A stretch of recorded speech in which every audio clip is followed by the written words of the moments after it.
Selamat datang kembali teman-teman semua. Di video kali ini saya bakal melakukan review dari Ayato ya teman-teman ya. Yang sebelumnya mungkin saya janjikan untuk di tanggal pada saat rilisnya tanggal 10. Sekarang ini tanggal 8 yang bisa lihat teman-teman pojok kanan bawah tanggal 8 Juni. Di server 1 itu tanggal 10 baru rilis ya hari Selasa. Tapi karena hari Kamisnya saya harus flight, harus pergi ke suatu daerah. Makanya saya bakal majuin aja bikin videonya di tanggal 8 ini ya. Jadi kita bakal review Ayato di video kali ini. Takutnya nanti tanggal 10 nanti saya harus siap-siap barang dan lain sebagainya. Jadi takutnya nggak sempat buat bikin video. Jadi saya buat di video kali ini aja ya. Nah, ada beberapa hal yang mau saya sampaikan dan ini sangat-sangat penting ya bagi orang-orang atau players yang mau masuk ke Aogiri teman-teman. Jadi Aogiri itu kan nanti akan diawali dengan Ayato ya. Dan nanti akan ada berkesinambungan dengan eh Aogiri lain dan ini merupakan banner penting di Aogiri ya. Terserah bagi teman penting atau tidak. Jadi setidaknya teman-teman bisa ngatur nih butuh berapa sih kita gacha Ayato gitu ya dari masing-masing akun. Silahkan itu ditentukan oleh teman-teman masing-masing ya. Diamondnya punya berapa, dari sebelumnya udah nabung enggak, sebelumnya gacha Kaneki dan lain sebagainya enggak. Nanti bisa kalian atur sendiri. Yang saya sampaikan adalah apa yang telah terjadi di server Eropa ya, itu di Break the Change. Nah, saya bakal liatin juga ke bagian review skill dan pasifnya di video kali ini. Nanti saya di akhir video bakal kasih tahu fakta mengejutkan yang harus kalian terima untuk tim Aogiri ya. Karena ini sangat bersangkut paut dengan diamond yang kalian miliki gitu. Oke, jadi gini teman-teman, di sini sebenarnya ada tier list ya. By the way, saya bakal bikin video tentang tier list kalau subscriber saya udah nyampe 1000 ya. Karena tier list yang ada di game ini itu benar-benar sampah gitu ya. Benar-benar sampah tier list yang ada di sini. Itu perlu dilakukan perombakan berdasarkan masing-masing pasif dan skillnya gitu ya. Karena basically saya adalah seorang analis, maka saya tahu gitu mana banner-banner yang benar-benar bagus, mana hero yang benar-benar bagus, dan mana yang cuman ditaruh di paling atas doang gitu loh ketika baru rilis. Jadi nanti bakal saya buatin videonya kalau udah nyampe 1000 subscriber ya. Karena awal mula di mungkin itu bakal salah satu perayaan saya mencapai 1000 subscriber di game Tokyo Ghoul ya. Yang sebelumnya udah saya capai 500 subscriber pertama di Win Legend.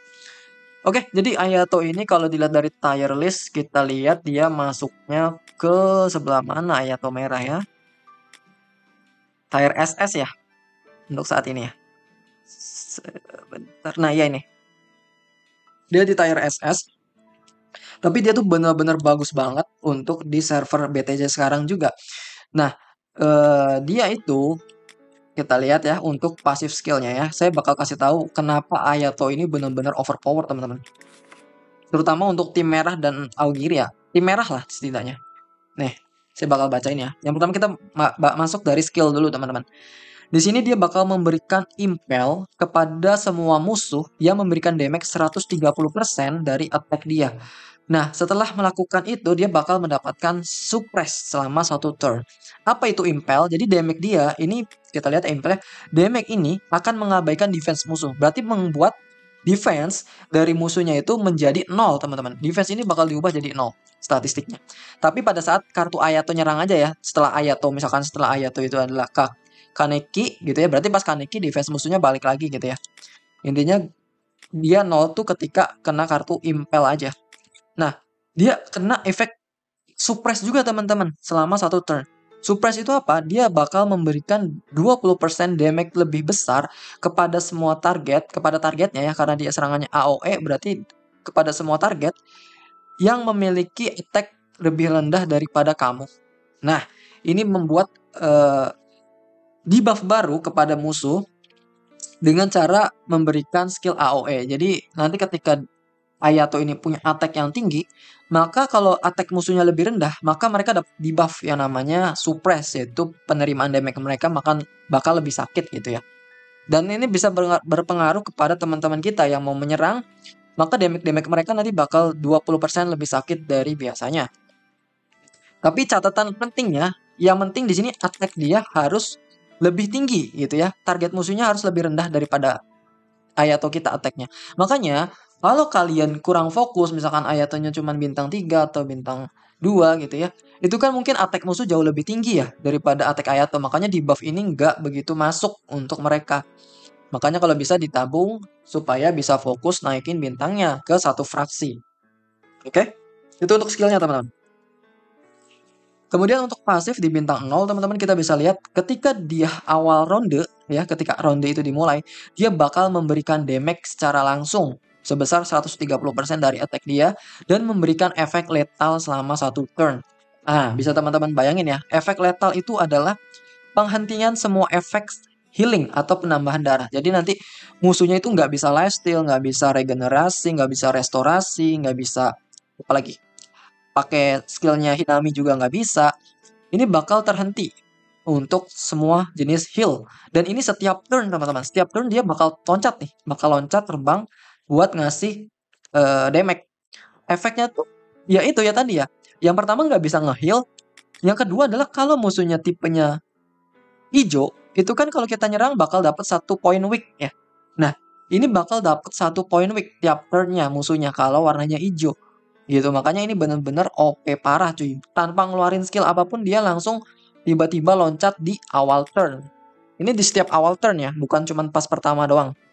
Tapi tiap turn, turn 1, nanti turn 2 dia main lagi, terus loncat lagi. Ini makanya ayatnya bener-bener overpower.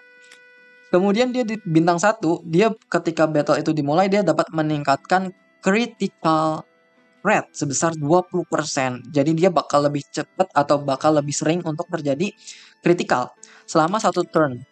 Dan ketika kamu menerima damage di turn sebelumnya gitu ya, nah pas di turn setelahnya itu dia bakal meningkatkan lifesteal dia sebesar 20%. Gila. Dia tuh udah ngurang darahnya di turn sebelumnya. Dan dia di turn selanjutnya kan dia serangannya AOE ya. Dimana serangan AOE itu kan damage-nya biasanya tinggi ya. Dia bisa nge-lifesteal dari serangan yang dihasilkan di turn selanjutnya. 20%. Ini benar-benar tinggi loh. Gelo.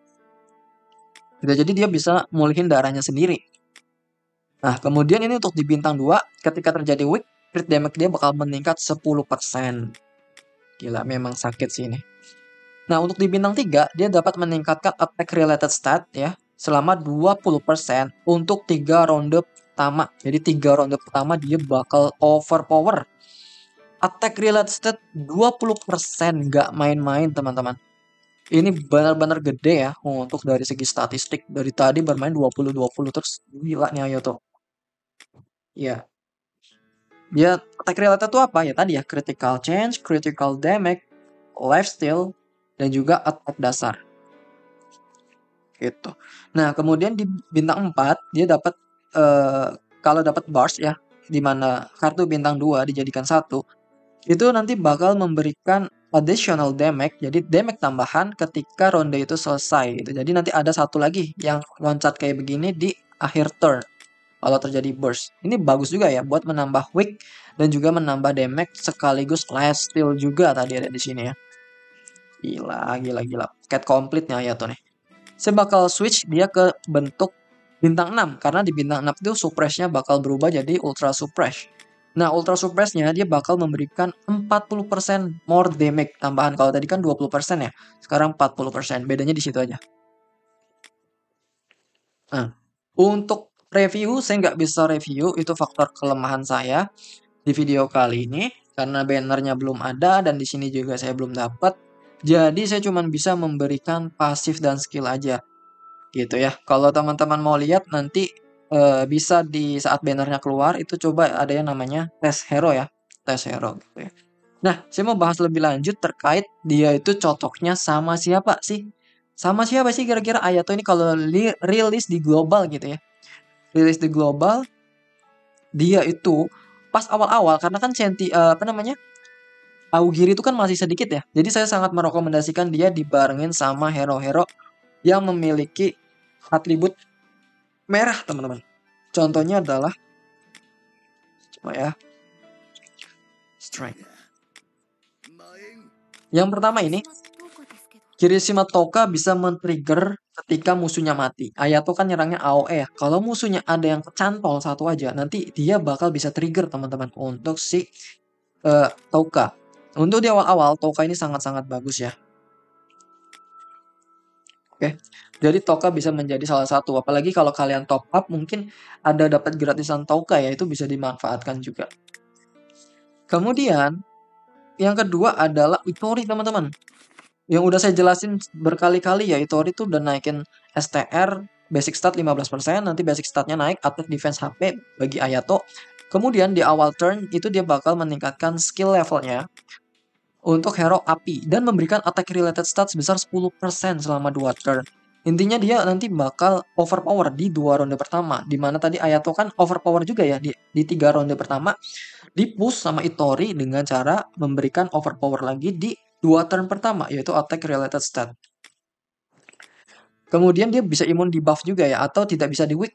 Terutama bagi si Kaneki ya. Kaneki itu kan bisa mudah banget nge-weak hero merah. Ini bisa dihentikan dengan cara make Itori. Kalau Itorinya make skill, dia bakal imun terhadap weak. Dan memberikan damage tambahan 20%. Gelo, gelo. Oke, Hitori ya untuk supportnya. Kemudian satu lagi adalah Yamori. Yamori.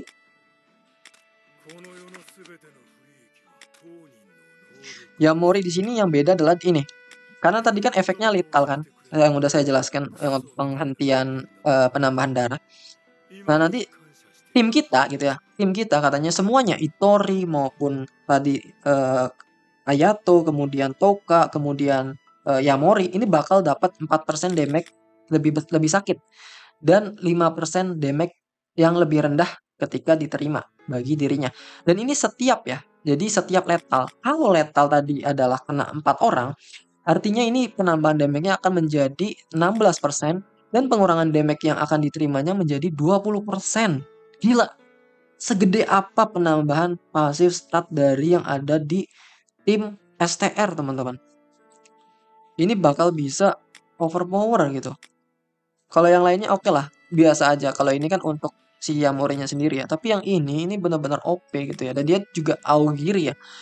Dia lumayan kepake di Aogiri di awal-awal untuk si Yamori ya. Terutama bagi pertempuran kubu juga dia kepake. Nah, ada masalah pokok besar selanjutnya. Itu apa? Dan ini benar-benar penting yang mungkin gak akan dibahas dimanapun atau teman-teman bahkan baru tahu kali ini gitu ya. Karena saya basicnya adalah seorang analis, makanya saya melakukan berbagai macam pencarian dan juga penelitian, bukan penelitian sih ya, karena ini levelnya cuma level game. Cuman research lah istilahnya, banyak-banyak cari informasi gitu ya. Ayato ini nantinya akan rilis berbarengan dengan karnival selanjutnya. Dan karnival selanjutnya itu diprediksi ada 2 jenis, yaitu adalah Kaneki Kakuja atau Kaneki Centipede atau Yamori ya. Yamori yang ini teman-teman. Mereka berdua ini adalah Aogiri dan ini merupakan hero penting di Aogiri ya. Hero penting di Aogiri karena dia tipenya adalah festival, teman-teman. Baik Yamori maupun Kaneki, teman-teman. Oke? Kenapa bisa dibilang seperti itu? Yang pertama, saya nggak bilang cuma satu hero ya. Saya nggak bilang cuma Kaneki doang, tapi saya bilang juga Yamorinya. Karena apa? Karena di server BTC atau Break the Change, itu dia ada perbedaan antara server Amerika dan server Eropa, teman-teman. Jadi kalau di Eropa, itu dia urutan rilis karnival itu seperti ini. Kisho Arima, kemudian Yamori, kemudian Amon, kemudian baru Kaneki. Nah, ini kan yang kedua adalah Yamori, ya nggak? Yamori, berarti dia juga apa istilahnya Aogiri. Kenapa sih? Apakah bareng sama apa namanya sama ya Ayato? Kemungkinannya nggak beda jauh. Kalaupun nggak bareng, nggak beda jauh teman-teman. Karena untuk Kisho Arima sendiri sebentar lagi udah mau hilang bannernya gitu loh. Sementara Yamori ini pengganti dari Kisho Arima gitu ya. Mungkin ada sedikit jeda nanti abis Kisho ya. Menurut saya ya, cuman nggak tahu kalau nanti tiba-tiba nggak ada jeda. Kalau gamenya mau cepet-cepet nyusul ya berarti mungkin nggak ada jeda. Tapi kalau menurut saya masih akan ada jeda. Entah 2 minggu atau apa. Nah 2 minggu itu kan periode yang barengan sama Ayato ya. Kalau kalian di Ayato habis, nanti di Yamori kalian harus grinding lagi. Walaupun memang nanti ketika di Yamori atau Centipede nanti adalah 30 hari. Tapi kalian harus benar-benar atur diamondnya tuh. Mana sih kita butuhnya berapa sih di Ayato gitu ya. Atau kita butuh nabung berapa sih di banner festival Aogiri nih gitu ya. Makanya saya bikin video ini khusus bagi teman-teman yang mau masuk Aogiri karena kasihan ya kalau nanti udah all in ke Ayato takutnya tiba-tiba karnival atau festival nih rilis gitu ya untuk Aogiri. Mungkin gitu aja teman-teman. Jadi teman-teman harus waspada ya. Yang dikhawatirkan nanti periodenya adalah bergabungan atau beririsan dengan festival apa namanya? Festival selanjutnya gitu ya. Festival selanjutnya itu adalah kemungkinan besarnya Aogiri ya, entah Yamori atau Kaneki. Nah, di salah satu channel YouTube ini ya, saya lihatin dulu. Silakan teman-teman bisa subscribe ya, Boss Gaming, di mana ini merupakan biasanya saya lihat-lihat untuk konten-konten apa namanya Tokyo Ghoul yang di Break the Change. Nah, di sini kita bisa lihat bahwa Kaneki ini jauh lebih dulu bannernya dibandingkan Yamori ya. Makanya tadi saya bilang, saya nggak membilang satu hero doang, yaitu Kaneki doang atau Yamori doang untuk habis Kisho Arima itu. Tapi ada dua kemungkinan. Karena apa? Karena yang di server Amerika itu dia Kaneki duluan gitu ya yang dimainin sama si Boss Gaming. Tapi kalau di Eropa itu Yamori duluan ya yang tadi sudah diberikan oleh Kevin Chatmajo ya. Pasti orang-orang di Break the Chance pasti udah kenal lah. Dari zaman dulu Kevin Chatmajo ini adalah salah satu pelopor di Break the Change ya. Sekaligus pemegang ininya kalau nggak salah desainernya beliau.